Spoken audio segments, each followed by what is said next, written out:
नमस्कार दर्शकों, जनता तो बोलेगी में आपका स्वागत है और मैं हूं आपके साथ काजल दुबे। हम आपको हर बार किसी नए मुद्दे से रूबरू करवाते हैं और अभी हम बात करें अगर निजीकरण की, तो देश में निजीकरण को लेकर एक लंबी बहस छिड़ी हुई है। रेल हो या हवाई जहाज, बैंक हो या सरकारी संस्थाएं, हर एक के बाद एक निजीकरण को लेकर बातें हो रही हैं। तो आज हम जानेंगे जनता से इस मुद्दे को लेकर कि उनकी राय क्या है। तो आइए चलते हैं।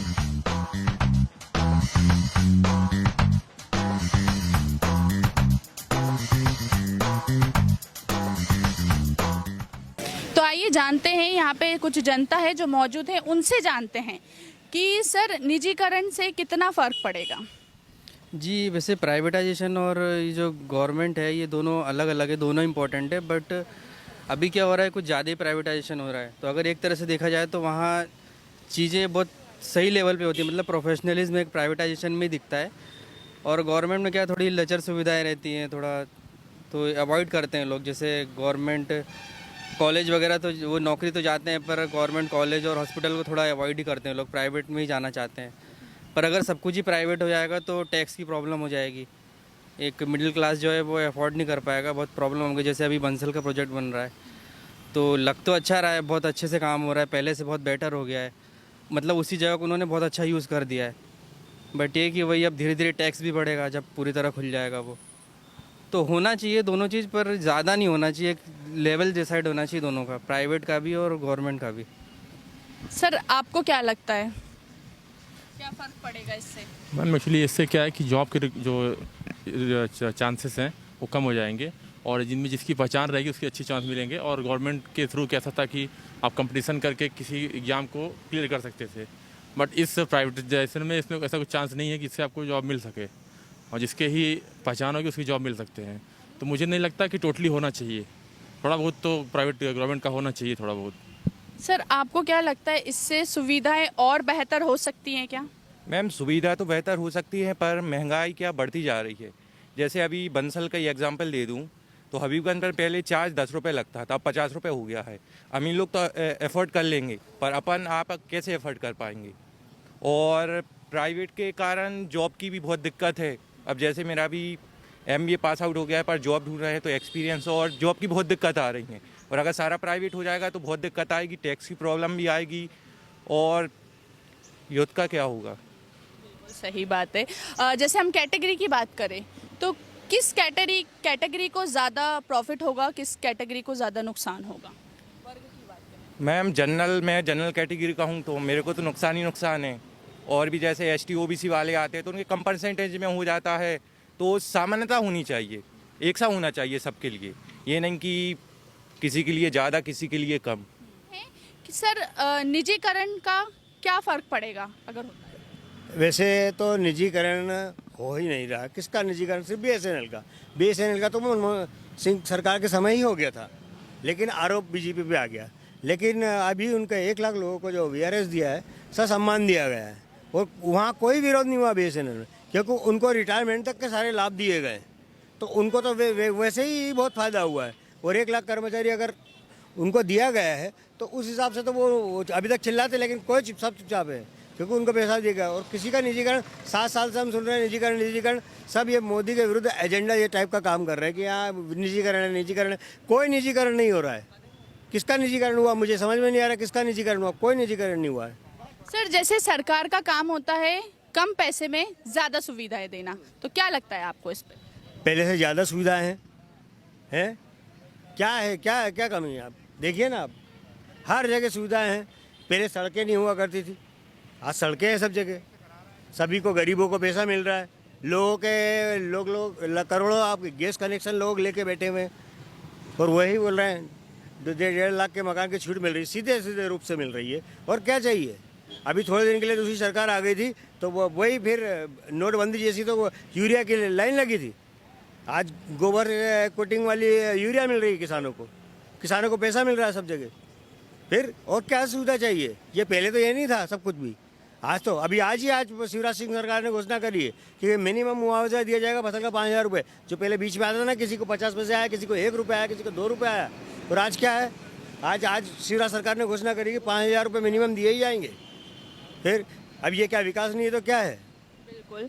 जैसे कि सर निजीकरण में उद्योगपति को ज़्यादा फायदा हो रहा है, तो क्या सोचते हैं आप इस पे? अरे मैडम, पूरी तरीके से ये भ्रम फैलाया जा रहा है, लोगों को मूर्ख बनाया जा रहा है। निजीकरण पूरे भारत को बर्बाद करने के लिए बनाया गया है। एक तरफ BSNL जैसी कंपनी, अभी भाई साहब बोल रहे थे, बताना चाहूँगा, BSNL जैसी कंपनी को इसका निजीकरण कर रहे हैं, और जियो जैसी कंपनी अडानी अंबानी लोगों को फ़ायदा पहुँचाने के लिए ये सब प्रोपगंडा रचा गया है। इसी तरीके से अभी हम देखें, अभी इनने बोला किसानों वाली बात करें, शायद उनको पता भी नहीं होगा कि 3 कृषि बिल जो आए हैं उनसे क्या नुकसान है देश को। एक तरीके से अडानी अंबानी का गुलाम बनाने की कोशिश करा जा रहा है। और भाई साहब के ज्ञान में और थोड़ी वृद्धि हो जाएगी जब किसी किसान की फसल, उसका मिनिमम ना कोई MSP तय होगा। इस भारत में 6% से भी कम किसान होते हैं जिसको MSP मिल पाता है, और वो 6% में बदकिस्मती ये है कि हमारे मध्य प्रदेश में उस 6% का नंबर भी नहीं लगता है। और जो अभी आप बोल रहे थे कि बड़ा फ़ायदा हो रहा है, लोगों को पैसा मिल रहा है, ये मिल रहा है, बेरोजगारी पूरे भारत में जिस चरम सीमा पर अभी पहुंची है ना, आज तक कभी ऐसा दिन नहीं आया जिस हिसाब से युवा बेरोजगार होता जा रहा है। काम धंधे छिन चुके हैं। कोरोना काल होने के बाद सरकार क्या कर रही है, आप ये बताइए, कोरोना काल के बाद से सरकार ने नए रोजगार डालने के लिए क्या करा है? बड़े बड़े उद्योग बंद हो गए, जो बड़े बड़े इंडस्ट्रियल थे वो तो चल गए, लेकिन जो एक मध्यम वर्गीय परिवार था, एक मीडियम परिवार था, वो पूरी तरीके से टूट चुका है। रोजगार है नहीं, नौकरियां है नहीं, झूठे झूठे वादे, फर्जी बातें, इसके अलावा और कुछ नहीं कर रही है सरकार। ये मैं आपको बताना चाहता हूँ। सर जैसे हम कैटेगरी की बात करें, वर्ग की बात करें, तो क्या लगता है आपको? कैटेगरी की क्या बात करेंगे? हाँ, मैं राजू वर्मा। ये है कि आप जैसे आप बोल रहे हैं जिस प्रकार से कि मतलब ये, क्योंकि आप तो एक मुद्दे से भटक रहे हैं, जैसे किसान की बात कर रहे हैं। किसान में सिर्फ आप देखिए इनके पास इतना पैसा कहाँ से आ रहा है। पहले मुद्दा, किसानों के पास पैसा कहाँ से आ रहा है इतना? एक मिनट, मतलब आप नहीं, मतलब किसान, मतलब आप मान रहे हैं कैसे बोल रहे हैं कि किसानों के पास इतना पैसा कैसे आ रहा है? अरे नहीं, किसानों की फसल बिकती है, उससे पैसा भाई साहब कमाते हैं। ऐसे बात, किसान गरीब भी है और सक्षम किसान भी है भारत में। ये कहना चाहते हैं आप गरीब से गरीब किसान रहेगा? नहीं, आप देखिए। नहीं, वो दूसरी बात, अभी जो बात निजीकरण से चालू हुई थी उस पर आई है। निजीकरण की बात सुनिए ना, वो आपकी बात का जवाब दे रहा हूँ मैं। मैंने आपने निकाली निजीकरण का मतलब, किसानों की बात आपने निकाले। सुनिए ना, निजीकरण का सीधा मतलब ये है, मैं नहीं निकाल रहा था। निजीकरण का मतलब ये है आरक्षण खत्म करने की सीधी साजिश। देखिए, आप भारत में जगह बात भटका रहे हैं। अरे मैं नहीं भटका रहा हूँ। नहीं देखिए, चलो आप एक एक करके आ जाओ, एक एक करके आ जाओ। हाँ, एक एक करके आ जाओ। जो आपको पूछा एक एक करके बोलिए। हाँ, बोलिए। देखिए आपने, हाँ, क्या करते हो आप? पहले क्या है, पहले सारे लोन के लिए लोग तरसते थे। आज मोबाइल पे एक टिक में लोन आ जाते हैं, फटाफट पैसे आ जाते हैं। कुछ ब्याज में नहीं भरते। अच्छा, फ्री में मिलता है लोन? हाँ, अंधभक्ति बढ़ी हुई है। अंधभक्ति नहीं है, ये सच्ची देशभक्ति है। ये सच्ची देशभक्ति है। गलत फहमी में जी रहे हो। गलत फहमी नहीं है। जितना ब्याज जब भरोगे ना, जब तुम्हारा सिविल खराब होगा, 10,000 रुपए में तुम्हें जिंदगी भर के लिए कर्जदार बनाया जा रहा है, लेकिन तुम अंधभक्ति में पागल हो। कुछ नहीं है, मिल तो रहा पैसा, आज मिल तो रहा है, जब भरने की स्थिति आएगी तब पता चलेगा। पहले साले तरसते थे लोग, किस लिए? रोडों में गड्ढे में रोड रहते थे। वाह वाह, रोडों का जाल फैसा दिया पूरे देश में। तो अभी आपको क्या लगता है, आपका हम जनता की राय जानना चाहते हैं कि एक्चुअल में जनता की राय क्या है? आदमी अगर हॉरोस्कोप पूरा देखेगा, कंप्लीट पूरी तरह से देखेगा हर क्षेत्र में। पहले हम मध्य प्रदेश की ही बात करें तो आप अगर भोपाल से इंदौर तक ट्रेन में जाएंगे, आपको जगह जगह 15 साल से हम बीजेपी की सरकार है, ज़्यादा साल 17 साल हो गए। तो क्यों देख रहा हो? एक मिनट भाई साहब, थोड़ा सा मैं बताऊंगा ना भाई साहब। चलो कंटिन्यू करो। एक कंटिन्यू 15 साल से देख रहे मैं। अरे एक मिनट, मेरा ये कहना है कि जैसे वहाँ तक पूरी, एक मिनट आप भी आइए। अरे बोलने नहीं दे रहे हो ना आप। बहुत महान हो आप, महान हो आप। क्या है, वक्ता आप हो कि वक्ता हम हैं? तो देखिए कि वो भाई साहब मुद्दे से भटक रहे थे, बार बार भटक रहे थे। उनको ये नहीं पता, मैंने एक नाम लेता हूँ, वो बीच में टोक देते। मेरी कोई बात पूरी सुनना नहीं चाहता। अंतिम संस्कार होना। अब रही है जी, तो मैंने भोपाल इंदौर की बात नहीं की। मैं उनको इसलिए रोक रहा था कि आप ये सलकनपुर से आप खातेगांव चले जाइए, आपको ऊपर भी खेती मिलेगी और वेयर हाउसिंग मिलेंगे। नहीं, वो उनको जवाब हुआ किसी बात का, वो उनको, अरे भैया मैं बहुत काफ़ी हूँ।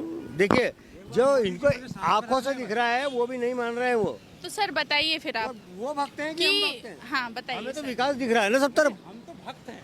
नहीं, आप भक्त तो क्या, भक्त की बात नहीं है, देश के साथ हैं हम बस। हाँ, तो वही है। तो सर आपको क्या लगता है निजीकरण होना चाहिए या नहीं? आपको क्या लगता है निजीकरण हो रहा है? आप बताइए, हम जनता की राय जानते हैं। निजीकरण जैसी तो कोई चीज़ है नहीं, ये साथ साथ से सुन रहे हैं। BSNL का समय, BSNL का निजीकरण तो मनमोहन सिंह सरकार के समय ही हो गया था, लेकिन अब ये देखिए कि वो आज फायदे में है। उसके 1 लाख लोगों को अभी VRS दिया गया है और वो सब खुश है क्योंकि उनको रिटायरमेंट तक के पूरे बेनिफिट मिले हैं। अगर ऐसे रिटायरमेंट तक के बेनिफिट सभी डिपार्टमेंट को दिया जाए तो हर आदमी नौकरी छोड़ना चाहेगा आज की तारीख में। पहले जब निजीकरण हुआ था, जब बहुत विरोध हुआ था मनमोहन सिंह के समय, लेकिन उनको समय कुछ भी नहीं दिया जा रहा था। कम से कम मोदी सरकार के आने तक उनको रिटायरमेंट तक के बेनिफिट दिए गए। ये उनके लिए ये है कि सरकारी नौकरी में नहीं रहते हुए भी उनको वही चीज़ मिली, यह है। और निजीकरण BSNL का और निजीकरण अभी कोई भी ऐसे सुनते आ रहे हैं, लेकिन किसी का कोई निजीकरण नहीं हो रहा है।